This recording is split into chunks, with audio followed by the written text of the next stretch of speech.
Hello again. Today we're going to look at our fourth topic on the series, building a successful marriage. Building a successful marriage. And our point number 4 is choosing a life partner. Selecting a life partner. This is a very crucial stage of conjugal life. Choosing the person that you're going to spend your whole life with. This is important. And before we even think of, choosing a partner, I want to say stop. If you reach the age of marriage and you want to choose a partner, I want to say stop and learn. Stop and find out certain things. Get some knowledge concerning what kind of life partner you should choose.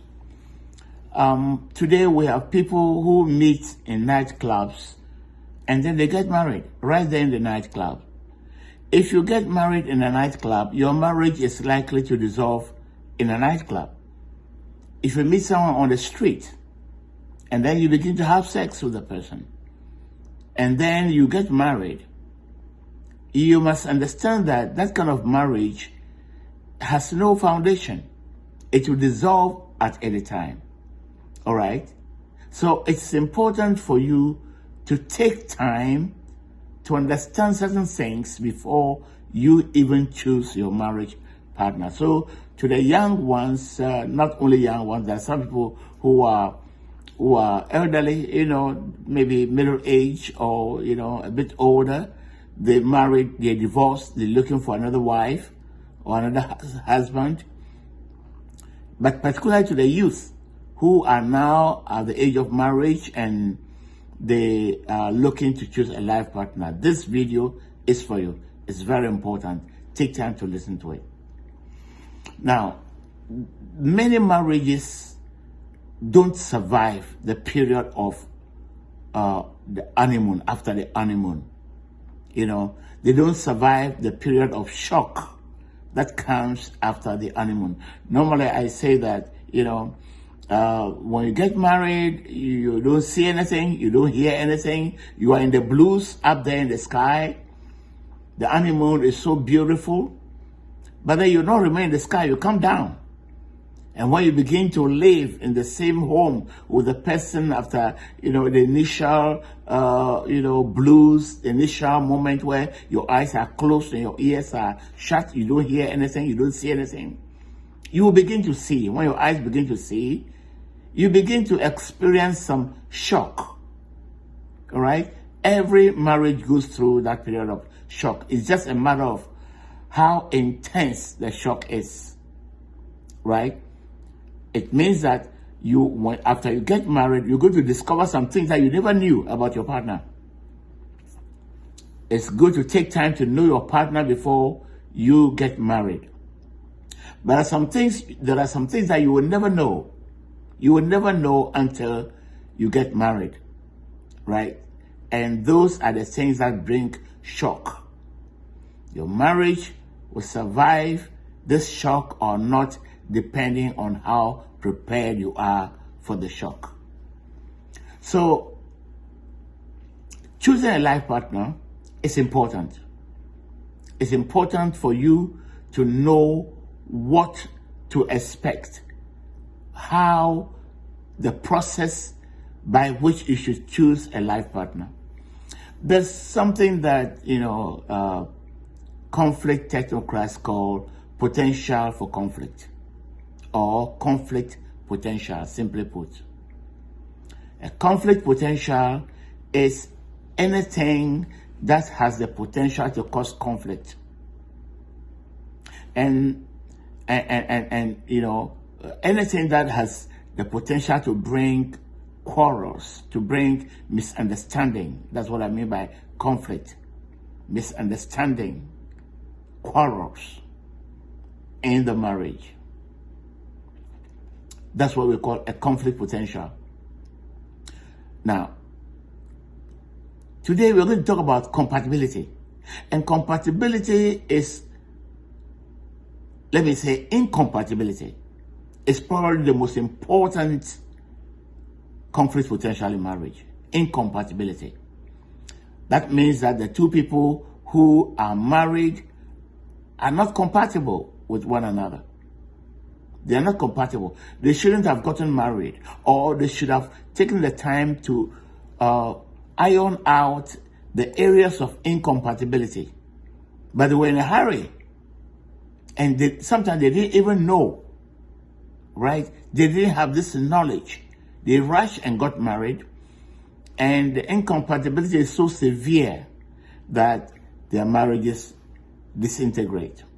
Or, but they live together, but, they have a dysfunctional marriage, a marriage that is totally dysfunctional. So we're going to talk about choosing a life partner. How do you choose a life partner? One, you must make sure that you are compatible with the person you want to get married to. The Bible says in Amos chapter 3, verse 3, that can two people walk together unless they be agreed? Excuse me.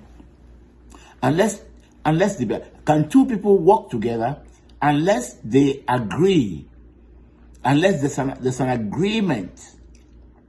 Now, this agreement is in twofold. First of all, agreement in terms of consensus, and two, agreement in terms of compatibility. Agreement in terms of consensus, I've already dealt with it. That is, the lady must agree to marry the young man, or the man must agree to marry the woman, and the woman must agree to marry the woman. All right? They should not be forced. And I said in my previous video that any marriage that is forced is not marriage.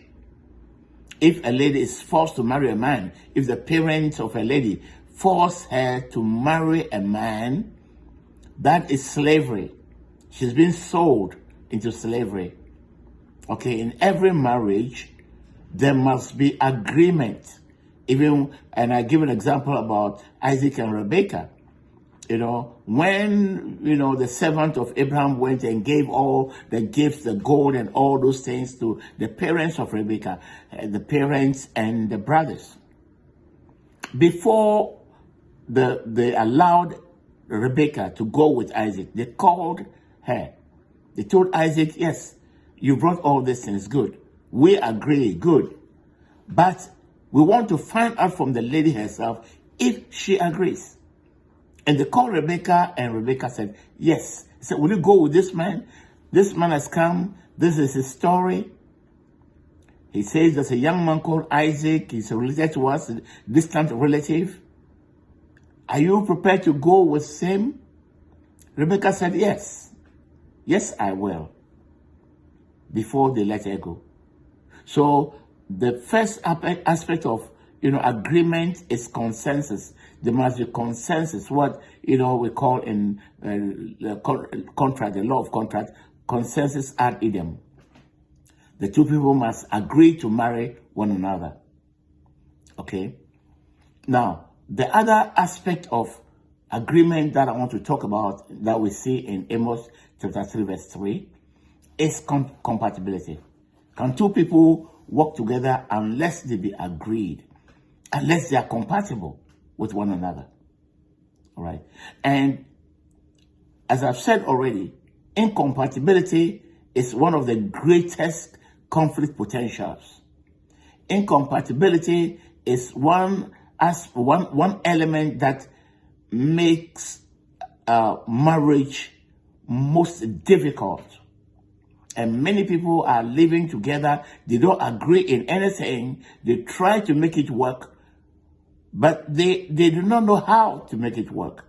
They do not even know that they are not compatible. All that they know is that they do not agree with one another, and they're always fighting, they're always quarreling. Compatibility is important. Now, I'm going to treat 5 areas of compatibility today. 1, race. 2, ethnicity. 3, age. 4, education, and 5, faith. These are the areas of compatibility that I want to touch on. Very important. Now, listen to me. We have interracial marriages. A Caucasian can marry an African, or an African marry an Asian, no problem. You can go and marry whoever you want. But don't forget that when we talk about compatibility in race and ethnicity, it has to do with culture. And culture is the way that we are brought up. The area in which, the place in which we are brought up, our social systems, our cultural systems, education, socialization, the food we eat, our dances, the way we educate the children, the environment, and everything. The formal, the informal schooling system, the formal schooling system, all these things go together to create our culture. So someone is a Caucasian from Europe or America, another person is an African or an Asian. You want to get married. Okay, you say we love each other, want to get married. But there is a cultural block that is there, a cultural baggage. Each of you is carrying a cultural baggage that the other must understand. The African is brought up in a certain culture. They do things differently from the person brought up in Europe, the Caucasian brought up in Europe. Okay? So it's a matter of upbringing, the things you like, the things you know how to do, the things you are used to, your traditions, especially the traditions, the things that we grow up doing, sometimes without understanding. And we say that, oh, that's the way we do it in our hometown. That's the way we do it in our race. That's the African culture. Now, the other person says, that's the Caucasian culture. All right? So, two of you have got to study each other to find out, first of all, the food we eat. Food is part of culture. The food you eat. I mean, how are you going to manage it? Will you learn to eat each other's food? Would a Caucasian learn to eat the African food? Would the African learn to eat the Caucasian food? Or you stay apart and say, no, I will never eat this food. I will never eat this kind of food. I remember I went to, the first time I went to a farm, I stayed on a farm in Michigan. My spiritual father is there.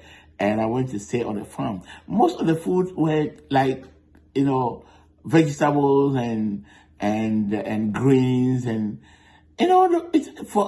as an African, I wanted fufu.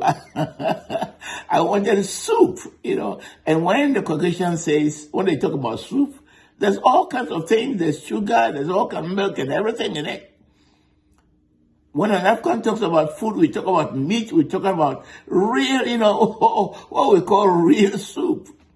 Okay? So you've got to find out what the food that the other person from another race eats and learn to eat the same thing.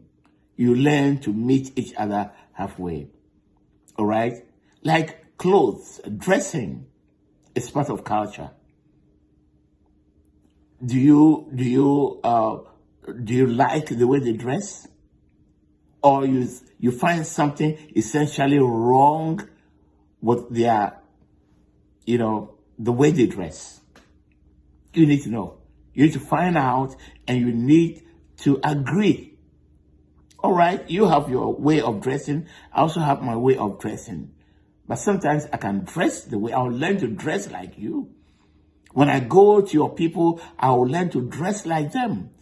You see some Caucasians dressing beautifully in African dresses. So also Africans have learned to dress like Caucasians. You need to look at dressing. You need to look at socialization, where you were the way you were socialized. What are the cultural norms? What are the things that you agree, the things that you grew up with? For instance, when we say that in our culture, men don't do ABC, that's a cultural construct. In our culture, women don't do ABC. In many African cultures, you realize that men don't cook. Men think that cooking, generally house chores belong to women. In another culture, men do house chores. So if you are an African and you are going to get married to a Caucasian or an Asian, you need to find out what they think about doing house chores, what they think about the kitchen. Is it only women that have to go to the kitchen? Do men cook? Right? So if you come with the whole concept of, every man is a king, every man is a chief.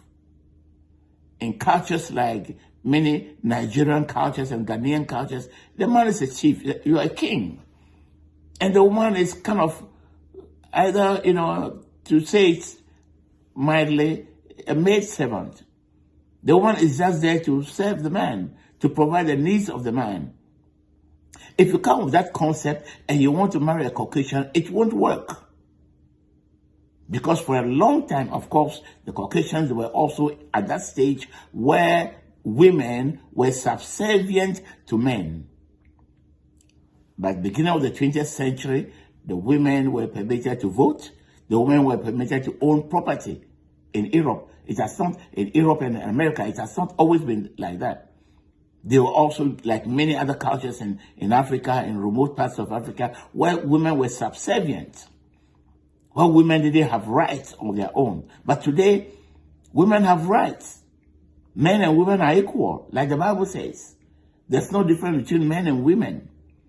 Okay, but if you come from a culture and you are holding on to your race, that in my culture, men don't cook, and the woman is coming from another culture where men cook, there's going to be a conflict. There's going to be conflict. All right, so find out before you get married to that person. Take time to iron out all those points. Take time to iron out those points. There are many areas of racial differences that we need to iron out. Language, for instance, is part of culture. Do you speak her language? Does he speak your language? It's very important. Will you learn to speak? If you don't speak the language, will you learn to speak? Don't just look at the body. Oh, she's beautiful. He is handsome. He has this and he has that. No. You're not just going to marry a body. You're going to marry a spirit and soul. The human being, we are body, spirit, and soul. Right? So you're going to marry a total human being. Don't just look at the container, the body. More importantly, there is a spirit and soul living in that container that you're going to have to deal with every day in your marriage. All right? So the first area of compatibility that we must check is a race. And by that I mean,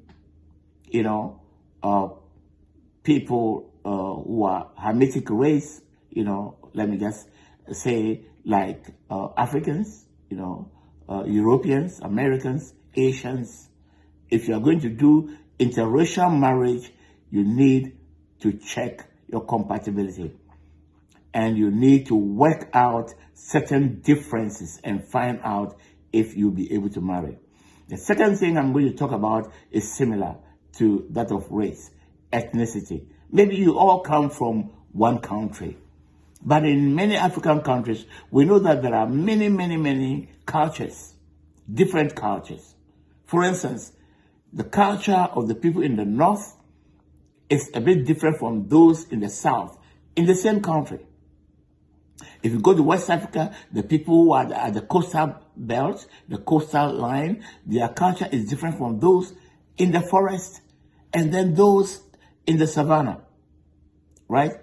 The environment affects our culture.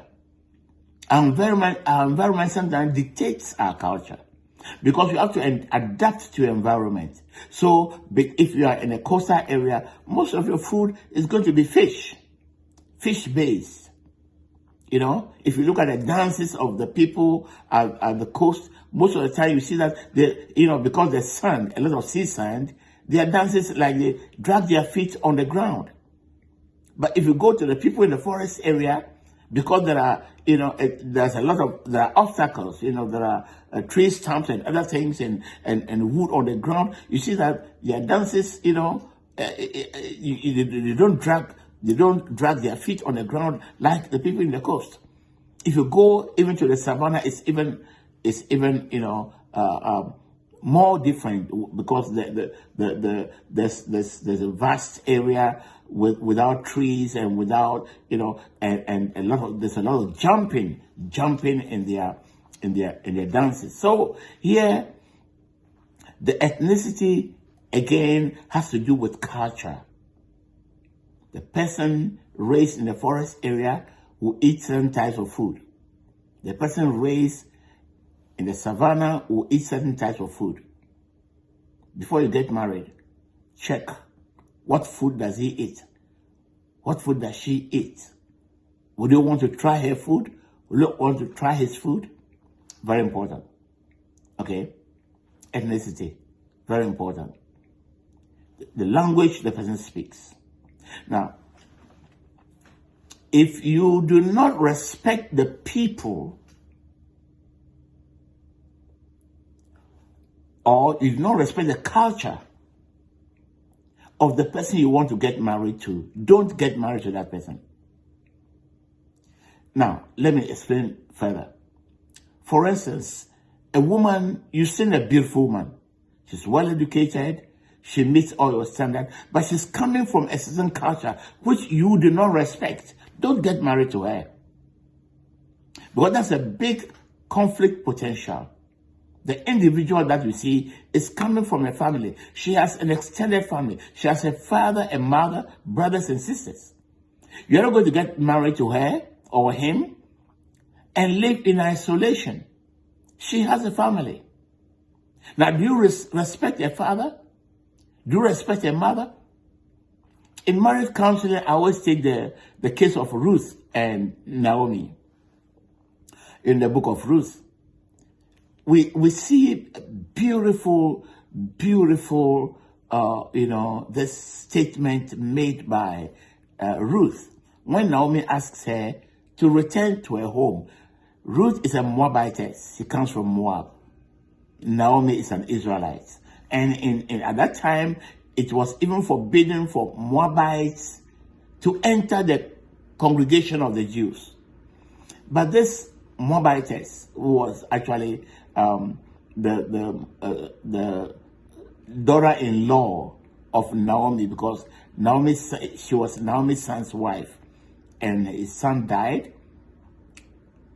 Both sons died, so there were two daughters-in-law, Ruth and Orpah. So when Naomi wanted to go back to Israel, because her husband too had died, her two sons had died, she was alone. She wanted to go back to Jerusalem. And the two daughters-in-law said, "Want to go with you?" She said, "No, you can't go with me. I cannot, at this time, I don't have anybody to get married to you. Even if I give birth to sons, will you wait for those sons to grow to marry you? So please go." Orpah left, but Naomi said something very beautiful. "Don't insist that I'll go. Don't tell me to go. I will not go. Where you go, I'll go with you." And she said, "Your God will be my God. Your people will be my people. Wherever you go, there I'll go. Where you die, that's where I'll die. Where you are buried, that's where I'll buried." Beautiful, beautiful statements of compatibility, of agreement, right? So, the people, Naomi said, "Your people will be my people." Now, you want to get married to a certain lady, a certain young man. Are you ready to accept his people as your people? You're coming from different ethnic group. Maybe the man is coming from the north, the lady is coming from the middle belt or the coastal area. Very different cultures. Now, are you, apart from the lady that you see, apart from the young man that you see, who meets whatever, physiognomical structures and everything, education, you like her. But are you ready to accept her people as your people? Are you ready to accept her father to become your father? Will you accept her mother to become your mother? Will you accept her brothers and sisters to become your brothers and sisters? If you're not ready to do that, don't get married to her. There are some people who despise a certain tribe and yet go and marry from there. Many years ago, I think that was in 2020, 21, 22 there, I was in Kumasi, I was pastoring a church. And there was a couple within the church who came from different parts of Ghana. The lady was a Voltarian, and the man was from Brong Ahafo. Different regions, different cultures. I had to sit down and, counsel, do a lot of counseling, because there was a lot of conflict. There was always conflict. This man who insulted the lady, she despised the tribe, the ethnic group of his wife. And she would say, Voltarians animal, a Voltarian animal. And not only her, she said Voltarians are animals. And yet you are married to her. You are married to somebody who you claim to be an animal. After insulting her this way, after sometimes beating her, in the night, he wants to sleep with her. I mean, this is just, it beats my mind. You insult a lady, tell her she's an animal. Her whole, ethnic group, they are animals. You chose, first of all, to go and marry an animal. You are more animal than her. Because if you chose to go and marry an animal, then you are more animal than her. Right? So, you insulted that she's an animal, you slap her. In the night, you want to have sex with her. Come on. So this lady will put on jeans, tight jeans. And in the night, a struggle will always ensue. The man will tear the jeans. And you see, how do you expect a woman to enjoy sex when you insult her, when you slap her, when you beat her? How do you expect her to enjoy sex? We'll come to that. We're right there. But right now I'm talking about compatibility. You don't respect the tribe. You don't expect the ethnic group of a young man, of a young woman, and yet you go and marry that person. You don't respect her parents. Maybe they don't look classy. They are not educated. They don't look, the way that you expect, people to, maybe they don't look like your parents. Let me just put it that way. They don't look at your parents. They don't look like your parents. They're not educated. Their culture is different. You don't understand their culture. You despise them. If you despise somebody's father and mother, you despise that person's tribe, don't go and marry her. Because that's a big conflict potential that can ruin that marriage. That marriage will never be a successful marriage. That marriage will never be a happy marriage. You put yourself into jail. It will be a jail. You'll be putting yourself in a jail. That marriage will be, a kind of prison that two of you put yourself inside. Okay, so ethnicity is important. Yes, you can marry somebody from anywhere, but take time to look at the differences, ethnic differences, cultural differences, before you get married. compatibility. Are you compatible ethnically? No, are you compatible by your ethnicity? Okay. Are you compatible by your ethnicity? Do you accept her ethnic group? Do you accept her parents? Do you accept her family? You have to iron out that before you get married. The third point that I want to talk is age. Compatibility in age. You see, we have generational gaps. If you are 50 years old and you choose to marry a lady that's 20 years old, there's a generational gap. The gap is there. And when we talk about generations, it means that your time, the time you grew up, the time you were a child, the kind of condition that pertained at your time no longer pertain at the time that the other person who is 20 years didn't grow up with those kind of cultures. For instance, if you grew up at the time that we had black and white television, that's when you grew up. And you get married to somebody who grew up to see, the social media, never saw a black and white television. There's a generational gap that you should consider before you get married.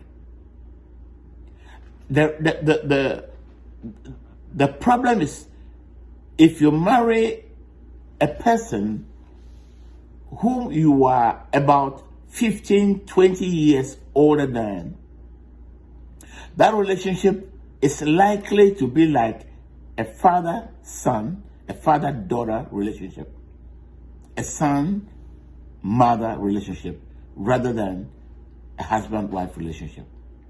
Because you see, that person is so young that you might unconsciously, treat the person like your son, like your daughter.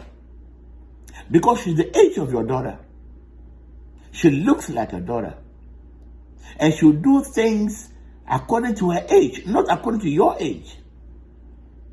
She'll do things like she knows how to. She'll do things the way she understands them. So the age gap, the generational gap, is a real conflict potential. Normally, in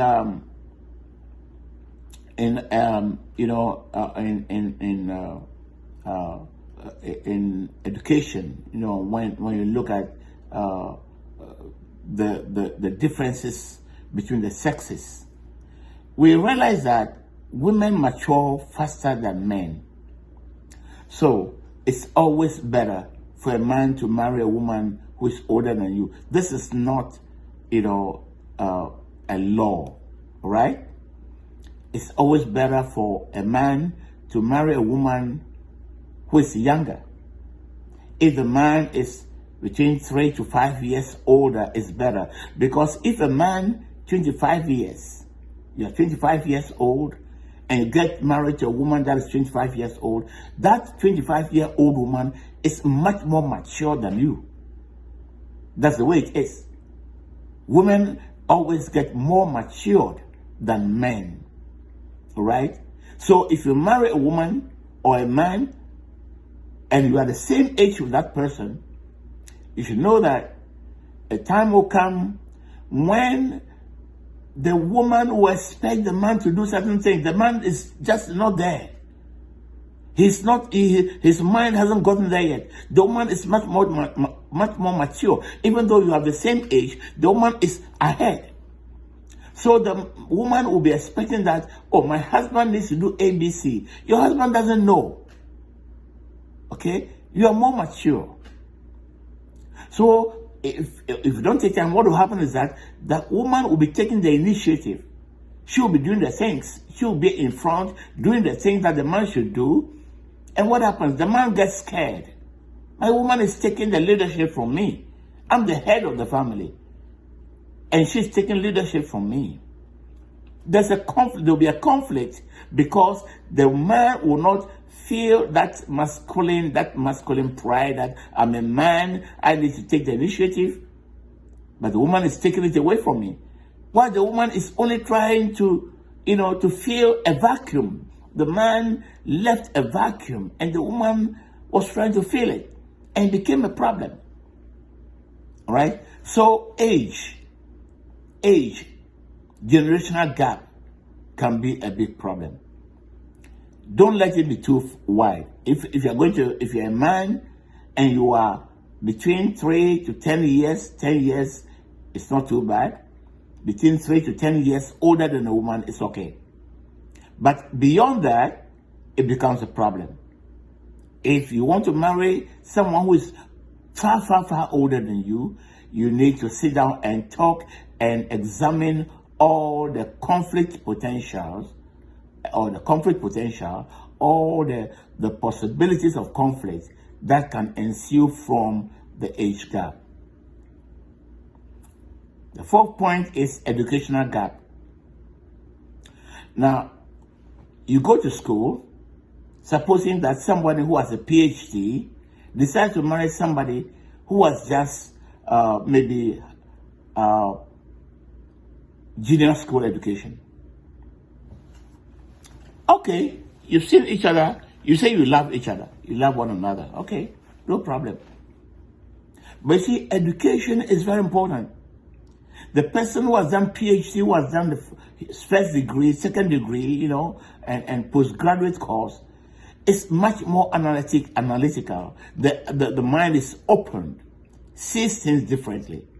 He has a different world perspective, world view, from the one who just did junior school or junior high school, right? Now, unless, of course, the person who has a lesser education is willing to go to school. But don't even make that mistake.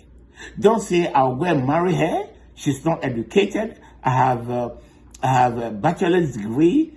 She didn't go to school. I told her she just went to primary school. I'm going to get married to her, and then I'll take her to school. No, you can't take anyone to school. You can force a horse to the riverside. You can never force that horse to drink. The person may refuse to go to school after marriage. Or she may go to school and not be able to learn, to study. So education is important.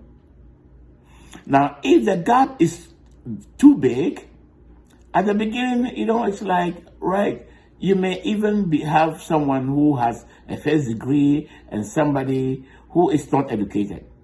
You say, it doesn't matter, I'm okay. I like her. No problem.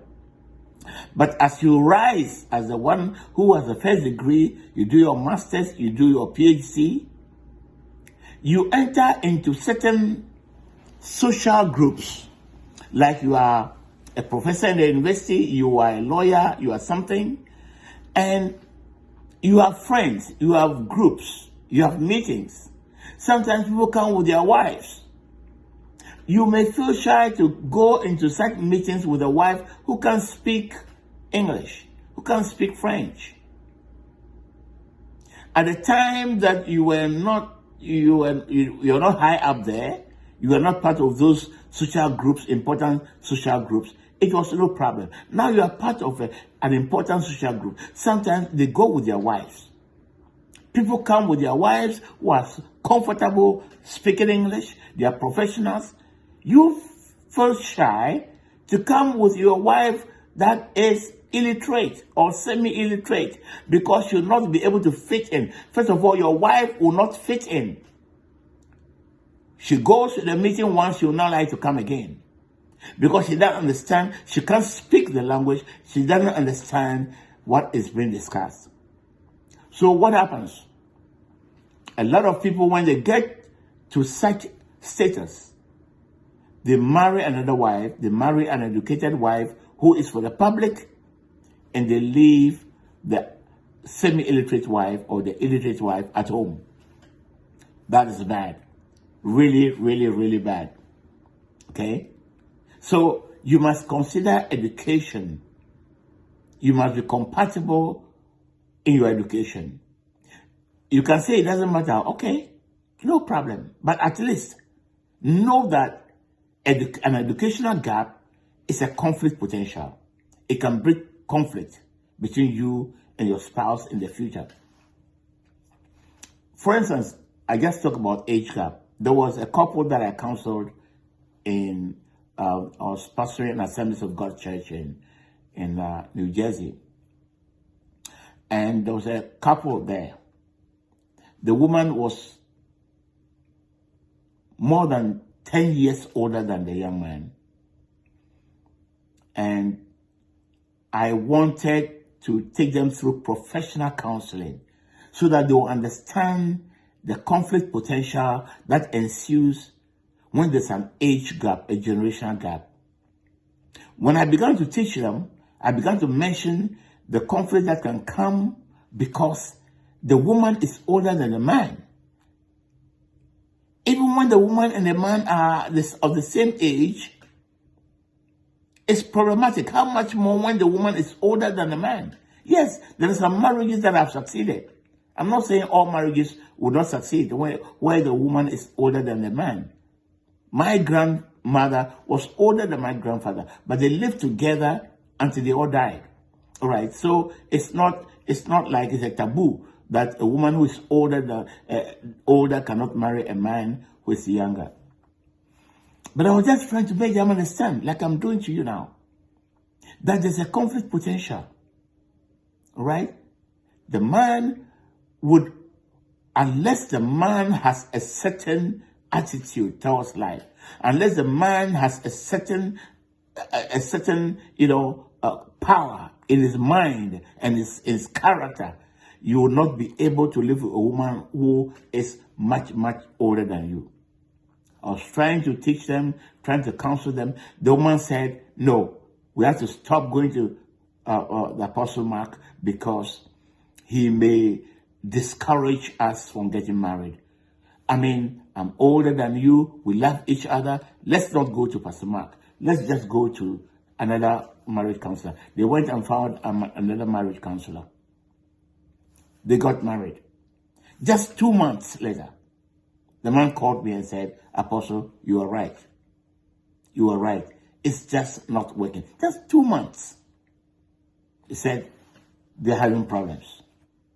Total chaos in the family. Right? So it's important for you not to rush, but to take time with marriage counselors that are worth their salt. There are a lot of people who say they are marriage counselors or pastors who don't know marriage counseling. They themselves don't have good marriages. There are good pastors, pastors who have good marriages who can counsel you based on their knowledge and based on their experience. There are others who just cannot do counseling because they themselves don't have good marriages. They themselves don't have good experiences. They are regretting, having married their partners. They are living in perpetual conflict. They want to find a way of running out of the marriage. How can they counsel you? All right. So, ethnicity, age and education are very important. The last point I want to talk about is faith. Ruth told Naomi, your God will be my God. Your God will be my God. That's spiritual compatibility. Yes, faith is an important aspect of human life. The person believes what I call the belief systems. What does a person believe? If you see a person, you like him, you like her, but find out what does the person believe. Because faith has a very big influence on the lives of people. What they believe influences what they do. What they believe influences their choices every day. Right? So find out what they believe. Ruth, who was a Moabitess, who didn't come from a family that worshipped Yahuwah, was ready to make Yahuwah her God. Your God shall become my God. Sometimes you may even be in the same faith, like in the case of quote-unquote Christianity. sometimes people from different churches have different doctrines, different belief systems. You need to find out. What does she believe? What does he believe? When we have a conflict, how do we solve it? Do we all owe allegiance to the same deity? Do we all believe in Jesus? If you are Christians, do you believe in him? What do you believe in him? Who is he to you? You know? Are you prepared to listen to him? When there's a conflict between us, are we prepared to take the words of Christ and use that as a standard of judgment? If you believe in the Bible and he doesn't believe in the Bible, yeah, you get married, there's a conflict, you begin to say the Bible says, and he says, what's the Bible? I don't care about what the Bible says. I'm talking about my culture. I'm talking about the way my father, my grandfather used to do it. And you want to solve the conflict with biblical principles. He wants to solve the conflict depending on his cultural norms. It won't work. So faith is important. What do you believe in? Do you believe in the same thing? Yes, I must sound a caution. People being in the church doesn't mean that they are converted.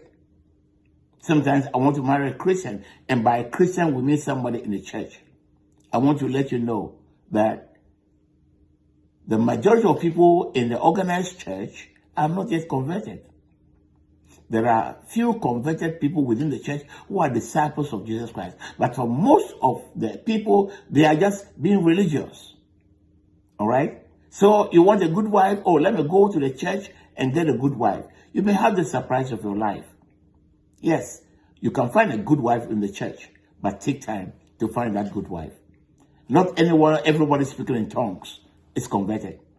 Not anyone who calls himself a pastor, a bishop, an apostle is converted. There are people who have those titles, they are not yet converted. They don't know Christ, they don't love him. They are not ruled by the Bible, by the word of God. Okay, so today I've been talking about compatibility, a very important aspect in the choice of a married partner. Make sure you are compatible. In my studies, in my graduate studies in gender and family studies, as I finished and I began to weave these things in my apostolic work, I developed a scientific tool by which I can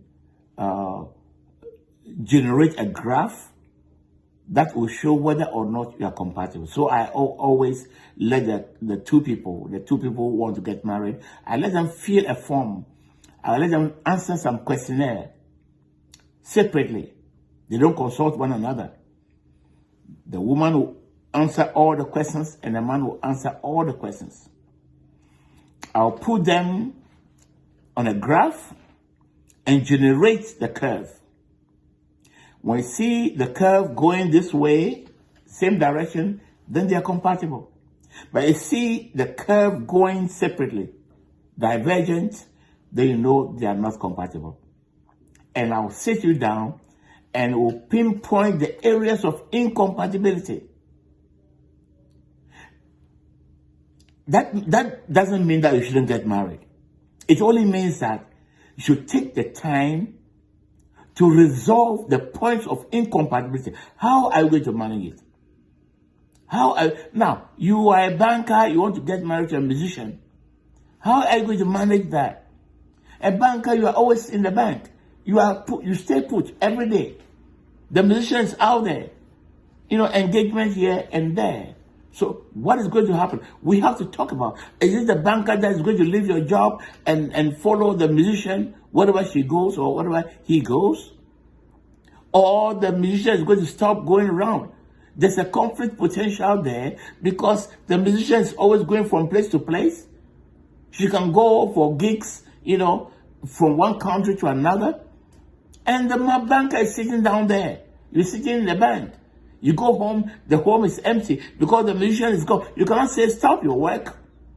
Stop your work and come and sit down at home. So you need to discuss this at the beginning before you get married. What is going to happen? You are a banker. I'm a musician. How are we going to manage it? Sort it out before you get married. It's important to find out whether or not you're compatible before you get married. A lot of marriages where there's incompatibility end up in disaster. Very few people are able to work out their compatibility. It's painful. It takes time. It takes patience. It takes long suffering to live, all your life with somebody with whom you are not compatible. That is why you should have the compatibility, you should have knowledge of your compatibility and work the points of incompatibility, sort them out, agree. Again, can two people work together unless they agree? Agree with one another before you get married. So, you want to get married? Again, stop. Stop. You want to choose a partner? Stop. Check your compatibility with the person before you get married. My dear friend, this is important.